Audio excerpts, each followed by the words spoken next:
En el vídeo anterior hemos visto cuáles son las características fundamentales de una variable aleatoria, es decir, cuando representamos algo que en sí lleva incertidumbre asociada en el mundo real, lo representamos por medio de una variable aleatoria y hemos visto qué características tienen. Evidentemente, cuando construimos un modelo, cuando tratamos de construir un modelo, no tiene sentido hablar o construir un modelo con una única variable aleatoria. Lo interesante es tener 2, 3 o cientos o miles de variables aleatorias. Y esa será la situación real en la que trabajemos. De hecho, una red bayesiana con una sola variable aleatoria en sí misma ya no tiene sentido. Por tanto, en este vídeo lo que vamos a ver es qué es lo que ocurre cuando no tenemos una sola variable, sino tenemos varias variables. O lo que se suele hablar de vectores de variables aleatorias. Para ello vamos a recurrir, si antes hemos recurrido a nuestro ejemplo del dado, vamos a recurrir ahora también, además de un dado, a nuestra moneda, ¿no? Es el segundo ejemplo más típico cuando hablamos de aleatoriedad. Vamos a suponer que tenemos un dado y una moneda. Esa moneda la representaremos con una variable que es x1, que puede tomar dos valores, cara y cruz. En el caso del dado, como antes, ahora le llamaremos x2, pero de nuevo tenemos el mismo dominio de definición, los números de 1 a 6. Yo ahora, cuando trate de representar, mi experimento ahora va a ser lanzar la moneda y el dado. Entonces ya no voy a representar los resultados simplemente como 1, 2, 3, 4, 5, 6, sino que tendré pares del tipo cara 3 o cruz 6 o lo que sea. Por tanto, lo que voy a representar es la probabilidad de x1, de que x1 tome un cierto valor y que x2 tome otro cierto valor. A esta probabilidad, que representa la probabilidad de pares de valores, es lo que llamaremos probabilidad conjunta. Este es uno de los conceptos fundamentales. Porque es precisamente la probabilidad conjunta de todas mis variables lo que vamos a representar por medio de una red bayesiana, como ya veréis más adelante. ¿Significa que el hecho de que yo tenga pares de variables ahora o pares de valores, significa que yo no puedo preguntar, por ejemplo, cuál es la probabilidad de obtener cara? Pues no. Evidentemente sí que puedo preguntar. Puedo preguntar cuál es la probabilidad de que x tome un cierto valor, x1, o la probabilidad de que x2 tome un cierto valor. A esa probabilidad es a lo que vamos a llamar probabilidades, o esas probabilidades son a las que llamaremos probabilidades marginales. Aquí, es un ejemplo sencillo en el que solo hay dos variables. Si tuviésemos tres variables, estos conceptos pueden ser un poco confusos, también ya veremos. Porque si supongamos que tenemos tres variables, x1, x2, x3, y yo os pregunto qué tipo de probabilidad es la probabilidad de x1, x2, es decir, sin x3, por un lado es una probabilidad conjunta porque representa dos variables, pero por otro lado también es una probabilidad marginal porque lo que he hecho ha sido de las tres que tenía eliminar una. Entonces, puede ser un poco confuso. Bien, la pregunta ahora es, si yo tengo mi distribución de probabilidad conjunta, ¿cómo puedo determinar estas probabilidades? Bueno, pues muy sencillo. Supongamos, insisto, que tenemos este ejemplo. Y yo quiero saber cuál es la probabilidad de que x2 valga 3. Bueno, antes ya hemos visto que la probabilidad de que la variable, ahora en nuestro caso el conjunto de variables o el vector de variables, tome dos o más valores, lo traducimos como la suma. Pues esa misma idea la podemos aplicar aquí. ¿Qué es lo que necesito yo para obtener un 3? Hay dos posibilidades. Que yo obtenga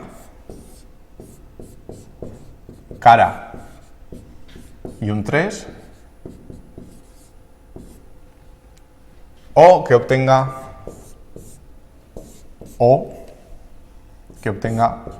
cruz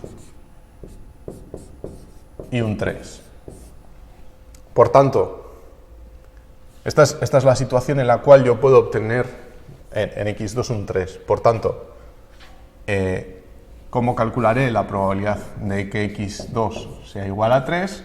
Será igual a la suma. Hemos dicho antes que el vector tome dos posibles valores, ¿no? Que el vector x1, x2 sea cara 3 o cruz 3. Lo traducimos como la suma, por tanto, yo puedo calcular esta probabilidad como la suma de la probabilidad de obtener cara y 3 más la probabilidad de obtener cruz y 3.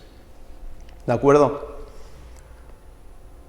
En general, ¿qué significa esto? ¿Qué es lo que he hecho aquí? Lo que he hecho aquí ha sido, para calcular la probabilidad de x sub 2 igual a 3, lo que he dicho ha sido, voy a coger la probabilidad de x sub 1, que sea lo que sea, vamos a poner así, x, y x sub 2, evidentemente, sea lo que yo quiero, 3, y lo que he hecho ha sido sumar, en este caso, x que sea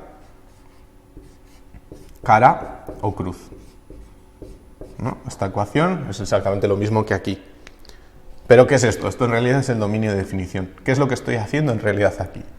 Estoy sumando x sub 1 en todos sus posibles valores. Ese proceso es a lo que llamaremos marginalización. Y consiste en eso. La forma de eliminar en una distribución de probabilidad conjunta una de las variables, x sub 1, será sumando sobre su dominio de definición. El ejemplo anterior era un ejemplo muy sencillo. De hecho, probablemente me hubieseis dicho, bueno, pues mira, o sea, la forma de calcular la probabilidad de x sub 3, pues pasas de la moneda y ya está. Pero vamos a ver un ejemplo más complejo. Ahora vamos a tener una moneda que en lugar de ser cara o cruz, va a ser rojo o verde. Tiene dos caras, una con una R y otra con una V. Y vamos a tener dos dados, un dado rojo y un dado verde. El dado verde es un dado normal y corriente, pero el dado rojo, si os fijáis aquí, es un poco especial.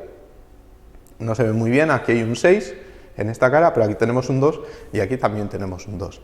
De hecho, ese dado rojo lo que tiene es, solo tiene valores pares.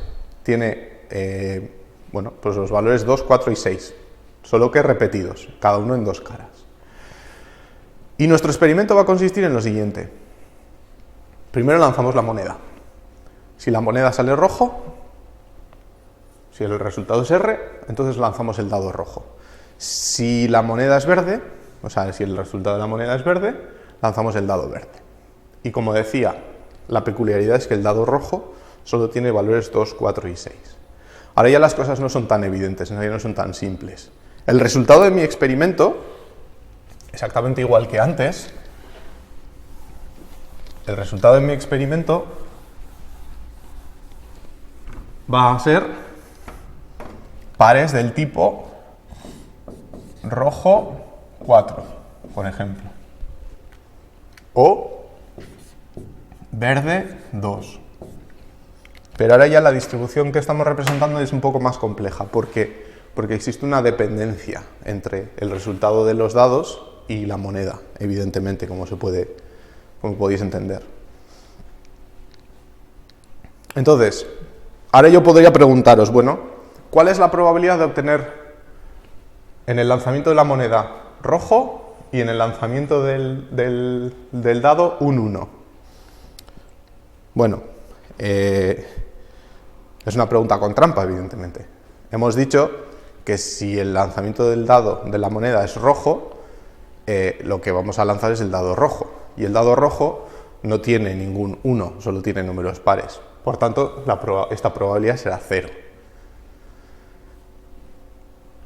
Un posible resultado de mi vector también, aquí he puesto estos, también es ese. Es decir, rojo 1.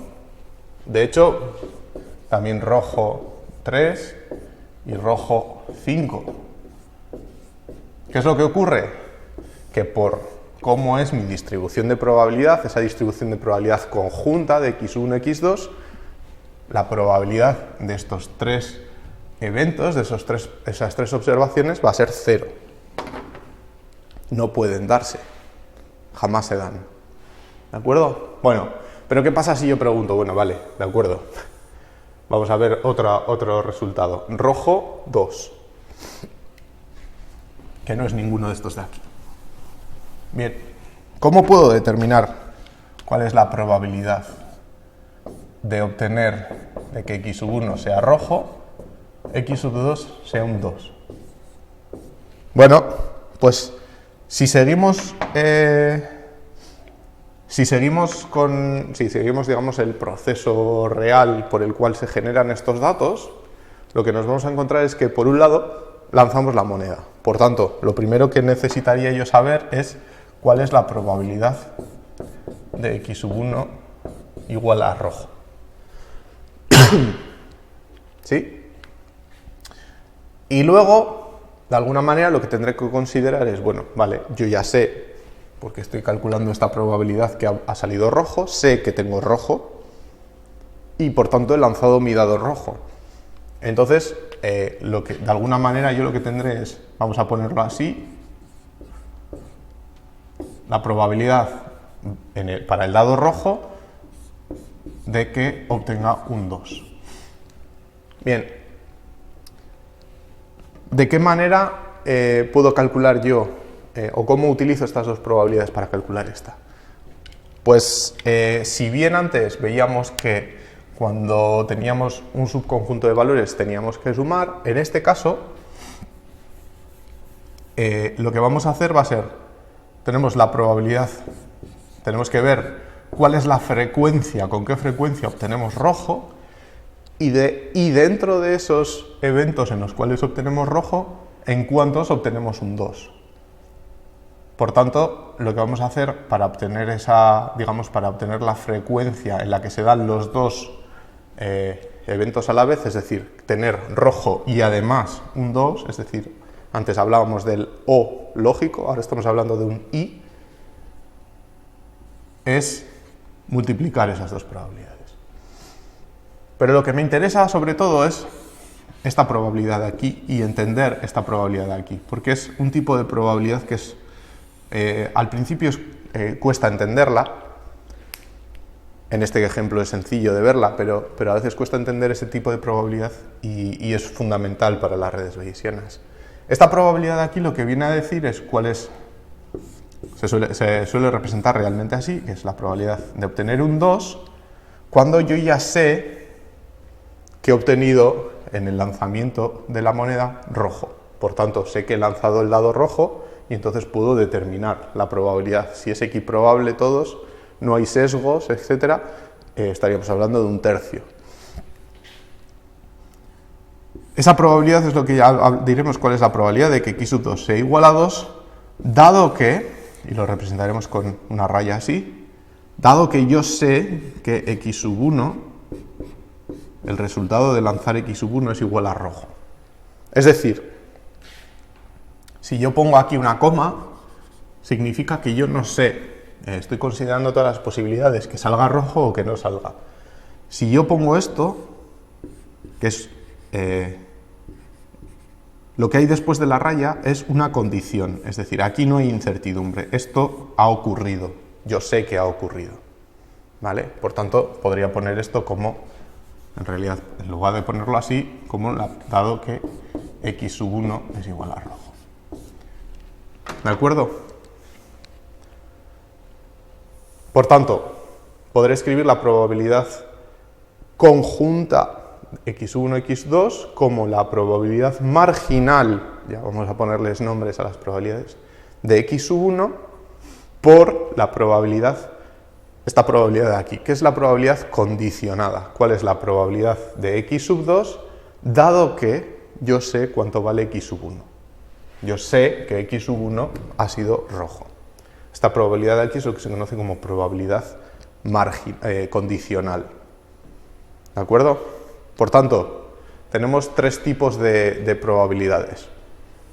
La probabilidad conjunta, la probabilidad marginal y la probabilidad condicionada.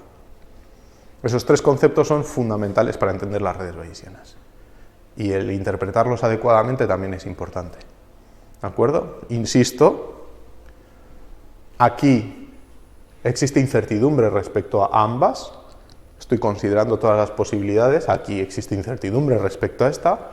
Y aquí existe incertidumbre respecto a x sub 2, pero no a x sub 1. X sub 1 yo ya la conozco. ¿De acuerdo? Vale.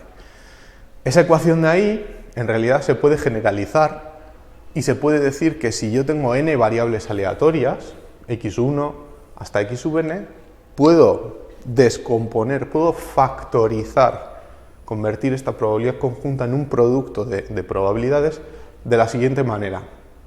La probabilidad de x sub 1, la marginal de x sub 1, la probabilidad de x sub 2, dado que yo ya sé cuánto vale x sub 1, ya he incluido aquí la incertidumbre respecto a x sub 1, por tanto aquí ya sé cuánto vale, por la probabilidad de x sub 3, dado que yo conozco tanto x sub 1 como x sub 2, es decir, la probabilidad de x sub 3 condicionada a x sub 1 a x sub 2, ojo, ¿vale? Que también aquí suele haber confusiones.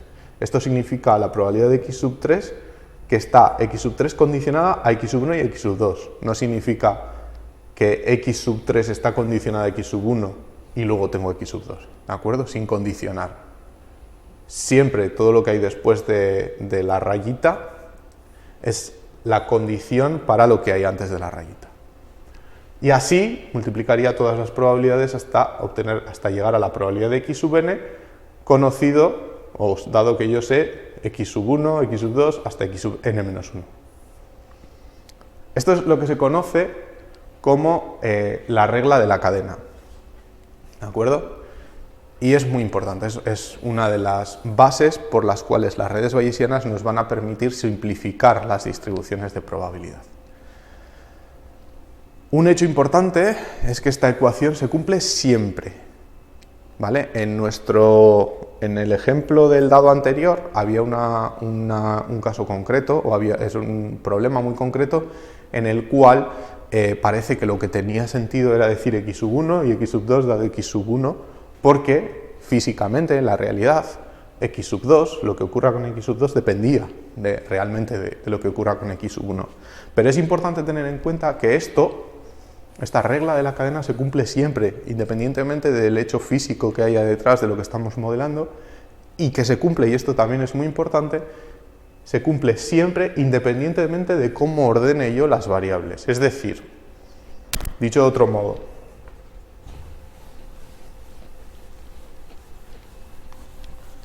modo, hemos visto en el ejemplo anterior que la probabilidad de x sub 1 a x sub 2 es igual a la probabilidad de x sub 1 por la probabilidad de x sub 2 dado x sub 1, pero también es cierto que esto es igual a la probabilidad de x sub 2 multiplicado por la probabilidad de x sub 1 dado que yo conozco x sub 2. Es decir, me da lo mismo si yo pongo esto o lo pongo al revés. Las dos son ciertas. ¿De acuerdo? Las dos son ciertas. ¿Qué ocurre? Que en mi ejemplo esto tenía una interpretación real, sencilla, y esto pues parece que no tiene mucho sentido. Es decir, ¿cuál es la probabilidad de que haya obtenido un 3? Y sabiendo que he obtenido un 3, ¿cuál es la probabilidad de que yo haya obtenido rojo? Bueno, pues puede tener sentido, pero es quizás menos intuitivo. De hecho, de esta ecuación de aquí podemos deducir otra regla que también es muy importante, muy interesante, que es la regla de Bayes. De hecho, si os fijáis, si esto es igual a esto, yo puedo coger esta probabilidad de aquí, pasarla dividiendo a la parte de arriba, y lo que tengo es exactamente esto, que la probabilidad de que x sub 1, dado que yo conozco x sub 2, es igual a la probabilidad de x sub 2, dado que conozco x sub 1, por la probabilidad de x sub 1 dividido por la probabilidad de x sub 2. Ponéis esto en el otro lado y tenéis en ambos lados la probabilidad conjunta. Esto es lo que se conoce como la regla de Bayes, y lo que nos permite es una ecuación muy útil, porque lo que nos permite es darle la vuelta a ese condicionante. Es decir, si yo conozco esto, que tiene sentido para mí, la probabilidad de x sub 1 dado x sub 2, puedo darle la vuelta y calcular la de x sub 2 dado x sub 1. En algunos contextos, en particular en los clasificadores basados en redes bayesianas, que veremos más adelante, esa ecuación se utiliza bastante. Bien, bueno, pues esto es lo que, digamos, las bases o una de las primeras bases, la primera base o el primer pilar sobre el que se apoyan las redes bayesianas. Es la regla de la cadena.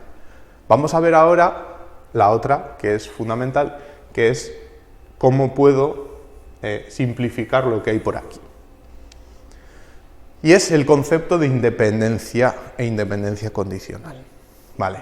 Si yo ahora os pregunto lo siguiente, ¿cuál es la probabilidad? En el ejemplo, no en el de los dados de colores, sino en el inicial, tengo mi moneda, tengo el dado, los lanzo, no hay ninguna dependencia en ese sentido, lo que obtenga con el dado no tiene nada que ver con lo que obtenga con la moneda, y os pregunto cuál es la probabilidad de obtener un 3 dado que yo he obtenido cara, o la probabilidad de obtener un 3 dado que he obtenido cruz, pues evidentemente esas dos probabilidades son iguales.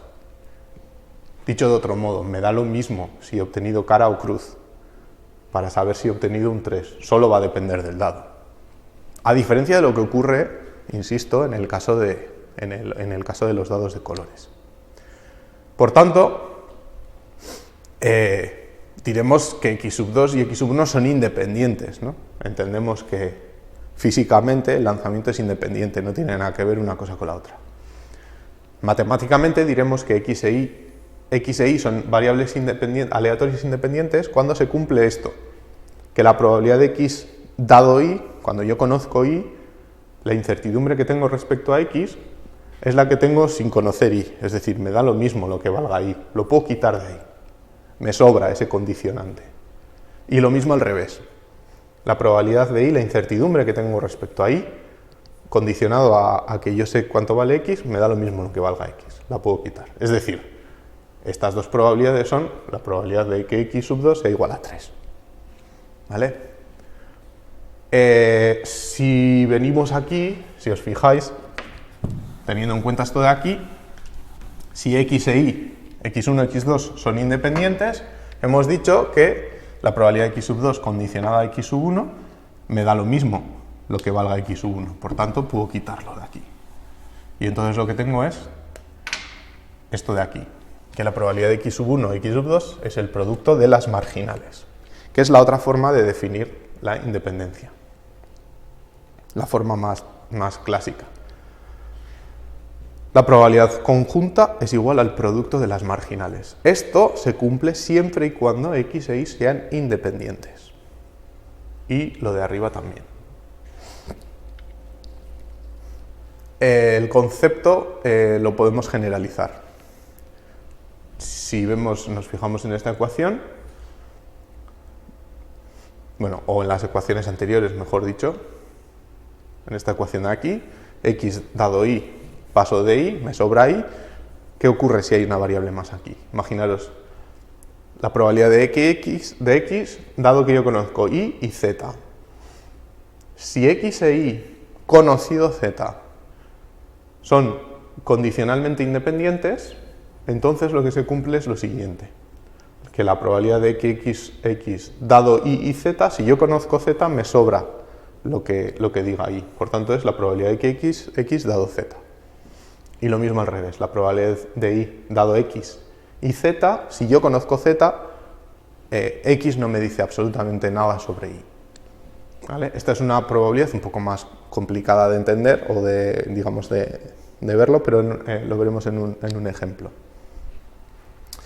Y de forma similar, la probabilidad o la generalización de la ecuación anterior es que la probabilidad está conjunta condicionada a z de x e y, lo puedo poner como el producto de las marginales condicionadas a z. Probabilidad de x dado z, la probabilidad de y dado z. Por tanto, resumiendo, de nuevo, tenemos tres tipos de probabilidades fundamentales que tenemos que entender bien. La probabilidad conjunta, las probabilidades conjuntas de dos o más variables, las probabilidades marginales de una variable, también podrían ser de más de una, y luego las probabilidades condicionadas. de x e y. Es fundamental entender la diferencia que hay entre esta probabilidad y esta. ¿De acuerdo? Por otro lado, hemos visto que tenemos la regla de la cadena, en la que podemos coger cualquier orden de las variables, recordad, nos vale cualquier orden, y poner la probabilidad de la primera variable por la de la segunda condicionada a la primera, por la de la tercera condicionada a las dos primeras, la cuarta condicionada a las tres primeras, así hasta la última condicionada a todas las anteriores, y de esta ecuación, y teniendo en cuenta que cualquier orden es válido en el caso de dos ecuaciones, podemos deducir la regla de Bayes, la cual nos permite darle la vuelta a este condicionante. Si yo sé la probabilidad, si quiero saber la probabilidad de x dado y, si conozco la de y dado x, puedo hacerlo utilizando esta ecuación. Y por último, muy importante, el concepto de independencia, la conjunta igual al producto de las marginales, o si una está condicionada a la otra, pues realmente lo puedo quitar del condicionante. Y lo mismo del concepto de independencia condicional, que sería estas mismas ecuaciones condicionadas a una tercera variable z, o a un subconjunto de variables. Porque estas nociones de independencia condicional son las que nos van a permitir, en esta regla de la cadena, eliminar variables y simplificar la forma en la que representamos la distribución de probabilidad.